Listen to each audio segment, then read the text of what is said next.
روز حضرت موسی میگه صحبت میکرد، گفت پروردگارا، گفت وقتی که من با تو صحبت دارم صدا تا بی یگان شک شنیده سودم، در بین ما یگان خبربر خبرآر نیست، جبرائیل نیست، به واسطه جبرائیل راستکی صحبت داره. من فکر میکنم که ایمن در بنده نداره که به ذات تو قریب باشه. ای پروردگار یگان بنده داره که نسبت به من به تو در قریب تر باشه. میگه خداوند گفت که ای موسی، گفت در آخر زمان حبیب من محمد به دنیا را میارم، امتهای او گفت برای اونها 1 ماه روزه گیری را فرض میگردون رمضان.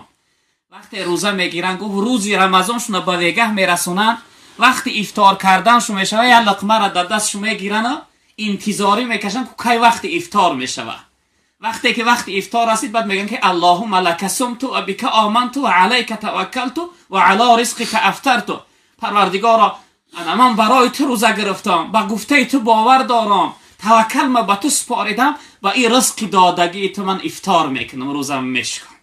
گوه ای موسی، این لحظه که من به تو صحبت دارم در بین من خودت 70 پرده های، اما وقت افطار کردنش در بین من امتی محمد فقط تنها یک پرده های. خلاص اگه خودت گو خلاصه تبرار بین من و تو 70 پرده، بین من امتی محمد تنها یک پرده های.